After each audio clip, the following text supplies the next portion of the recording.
Hello everyone and welcome. This is the One Prime. Welcome to my channel where we talk toys, action figures, and collectibles. Today we'll be talking about the MMC Hearts of Steel Annihilator. Now I don't know too much about the Hearts of Steel storyline. It is a comic series which was published by IDW, but I found their designs to be quite interesting and to have a representation of a prime mold that transforms into a locomotive was one that I needed to have as part of my collection. So they do have a Optimus Prime color scheme that is, his standard red and blue.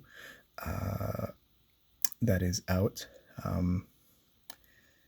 He has a name. Unfortunately, the name slips my mind, but I was fortunate to get a copy of the Annihilator, which is their Nemesis Prime.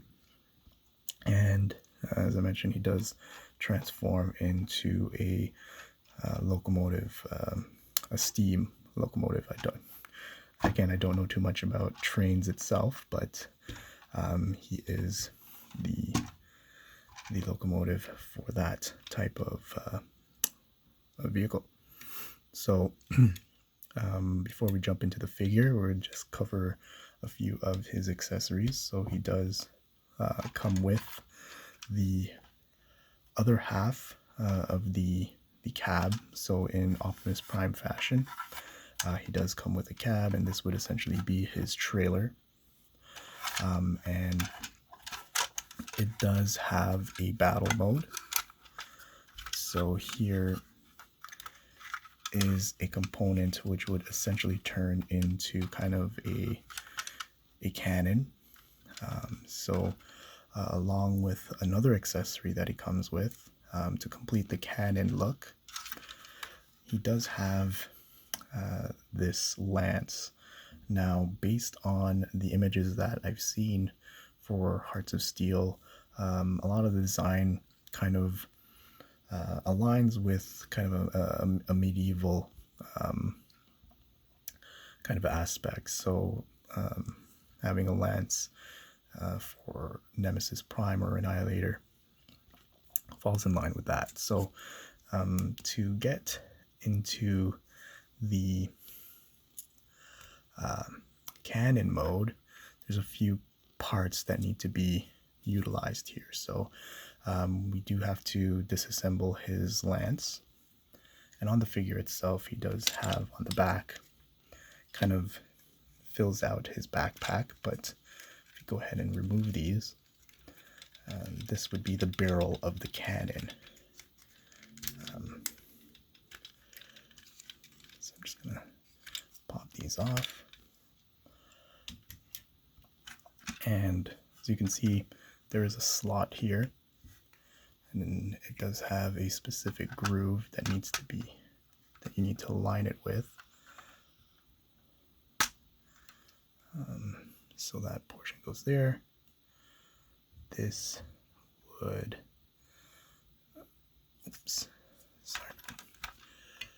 So this portion needs to plug into the base. So there is a little notch here, or a divot, that you need to line up. And this portion will need to line up here. And from you can actually store the lance or the blade into this section here and collapse it in. It's been a minute since I transformed this. Give me a second here. I believe it goes like this. There you go. That makes more sense. So, sorry, that was out of frame. So you got to plug the blade of the lance in here, put this base portion, line it up, and then the other remaining half, go ahead and plug that in. handle for the lance is going to act as the tip of that barrel. So here you can see the cannon is now in place, and you can have Annihilator standing on top.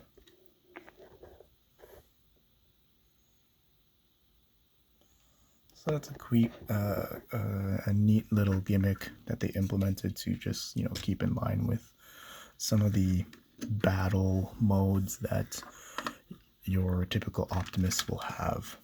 So that's the trailer. The other accessories that he comes with, he does come with additional fists.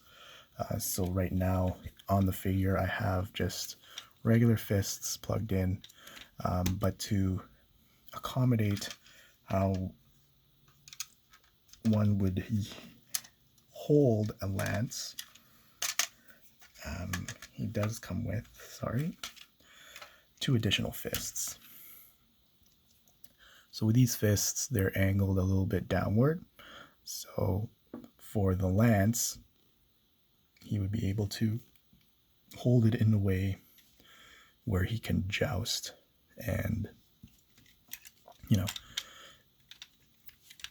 attack his enemy. So you can just simply remove the old fist. They're just pegged in, pop in the secondary fist, and as you can see, it's angled downward, allowing him to hold his lance in the traditional manner. Now there is storage for where you can keep these fists.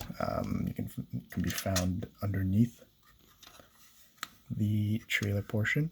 So you do have some slots here, 3 on each side, and you can just pop them in and store them directly below. There you go. The other accessories that he comes with, he does come with a gun, and this does become the, I guess, chimney portion of the cab on the locomotive, but as you transform it, it does form and resemble a G1 or a typical Optimus Prime rifle. So just to transform it into his locomotive component, this will just topple right on top, and I think that's a neat little gimmick to form his iconic rifle. He also comes with, to keep in line with that medieval vibe, a sword and shield, and these components do become part of the vehicle mode, specifically the train or the shield itself. Jumping into the actual figure, now having a train as a prime mold is quite unique, as he's always a truck. But having a look at his face sculpt, it's a nice mold. He has his faceplate. He does have lead piping, so if you get a good beam of light towards the back of his head, his eyes should, get a good light through.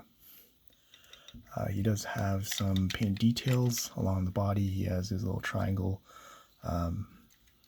features on his forearms. He has some gold accents along his shoulders, as well as the mid body, so his chest and his little crotch piece. He has orangish gold paint by his knees, and he does have detail on the inside of his legs here. The back is quite clean, so I did remove the backpack that formed the barrel on the trailer cannon, but having those plopped into the back does give him a little bit of substance there. Maybe I can pop that on here so that you get a good look. So there are grooves that you can line up to properly insert them. So once you have them plugged in, they somewhat look like, jetpacks. But it fills them out quite nicely.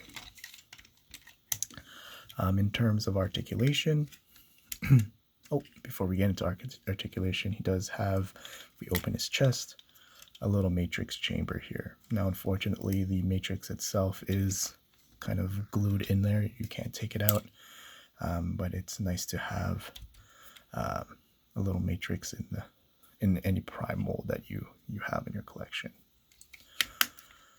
So in terms of articulation, his head is on a ball peg, so it does go full 360. You get a little bit of movement side to side.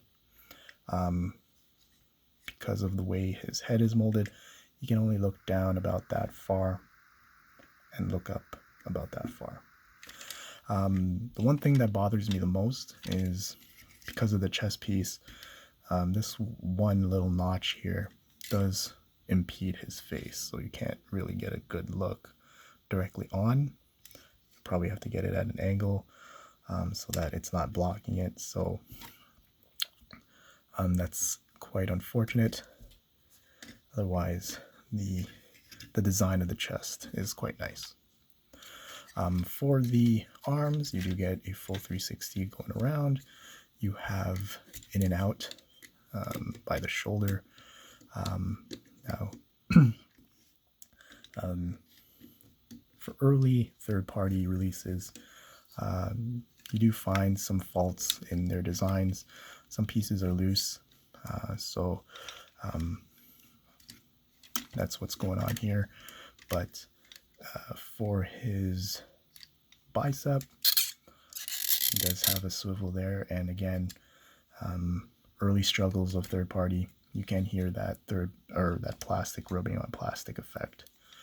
And I believe there are other parts on this figure that do that as well outside of the biceps. But going forward with the arm, you get a 90-degree for the elbow bend. You get a waist on a ratchet, which is great. For the legs, you are able to move without popping off the hip skirt a decent range. Now, that's as far as the hip skirt goes, so I would say that's as far as it goes before you pop off that hip skirt, and it is connected via ball peg. You can do an in and out, so if we go ahead and move the arms, you can actually do a full splits. He has thigh rotation, a 90-degree bend on a ratchet, and for the feet, it's not really much movement to point the toes up. You can move his feet back, but again, because of transformation, can go full straight.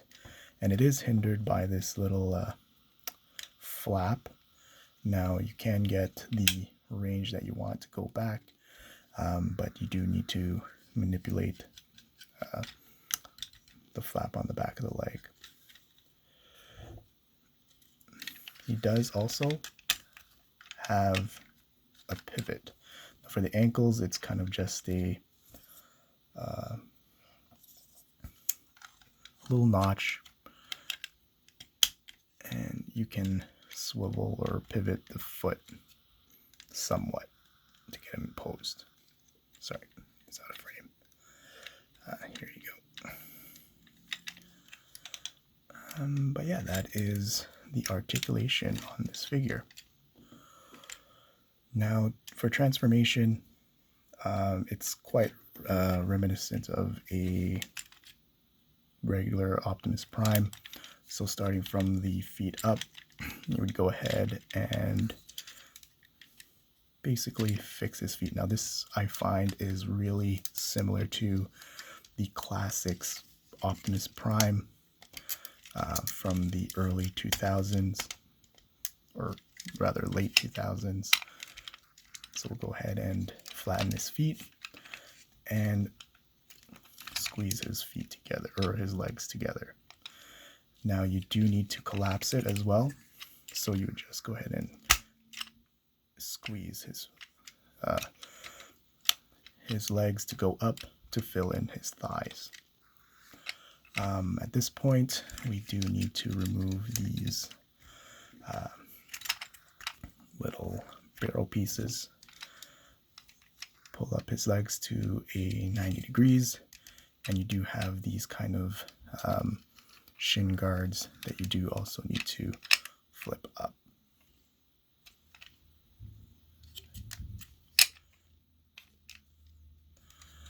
Next, we'll go with his arms. So you do need to kind of rotate his arms 45 degrees in and kind of collapse the forearm into the upper portion of the shoulder. So you're going to want it in this orientation. And then from there, you want to make sure this is called up. You're going to push the shoulder piece back and kind of align it in with the back of his cab here. And you're going to do the same on the other side. So you'll collapse his arm. Oops. Sorry. Rotate the arm, collapse it, and punch it in. Now there are pegs at the bottom, which are going to plug into this little cavity here. So as you fold them to the back, you do have connecting pieces here as well. And then lastly, again, that bottom piece for these pegs to go into these slots. And then for his head, you open up the matrix chamber and just rotate that section there. And then for the hip skirts, I believe this is a cow catcher. I don't know if that's an actual name for this part of the locomotive, but you would just go ahead and clip them together. Now I mentioned or showed you earlier that his rifle does turn into the little chimney component of the locomotive. So from the gun itself, you have a peg here and a little port right here and here.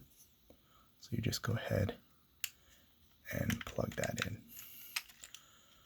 So that is the front portion of the locomotive cab. So at this point, you're going to want to take the actual other half. You're going to want to pull that all the way back and go ahead and collapse the cannon barrel. I'm just going to go ahead and plug in the accessories. So again, to do the storage for his lance, you would plug it in right at the bottom. This goes in a specific orientation. So the divot, you want to line it up. You want to plug that in and take the end piece and plug it in right there. So this is important because it is required for the shield. So this little port here, we'll need to peg in to this section to kind of form the connecting piece to the other front half of the locomotive. So we'll go ahead and collapse that here.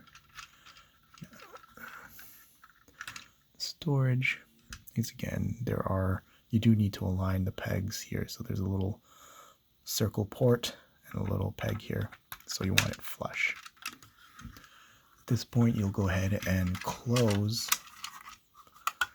the back portion. So there are, again, details here.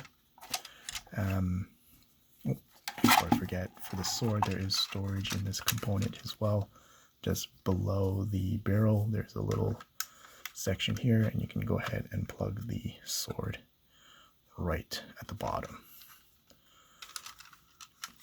From here, you'll fold the shield in half, and these pegs are essentially going to plug into these two ports at the back. So you're going to want to plug the shield into the barrel of the cannon in this orientation.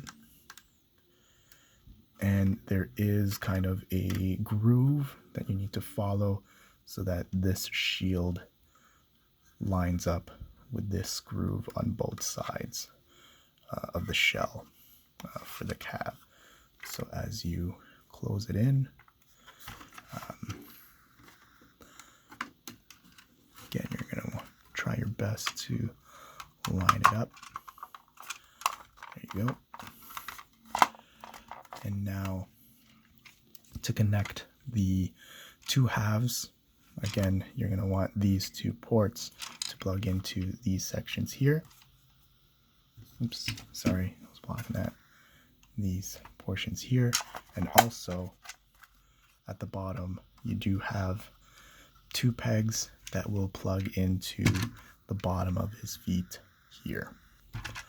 So best would be to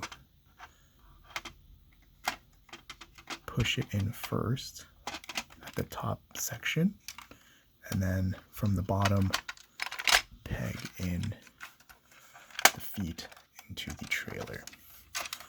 So here we now have Optimus Prime in his steam trailer or steam locomotive vehicle mode, and it is a good looking vehicle mode. So I'm just going to set it down and move it back. Now the cow catcher, or the front piece here, I do have a hard time keeping it together, but that is the front, the side, the back. Yeah, and it looks good. It rolls nicely, quite smooth. If my surface wasn't cloth, hopefully it doesn't get caught, the cow catcher. But yeah, it's a great early third-party release for Transformers, and it's a great addition to any Prime collection that you might have, whether it's a Nemesis Prime or your regular Optimus Prime color scheme. So that is my review for, again, the Hearts of Steel Annihilator, made by Mastermind Creations. Hope you enjoyed it. Please subscribe and keep an eye out for any future reviews that I upload. All right, thank you.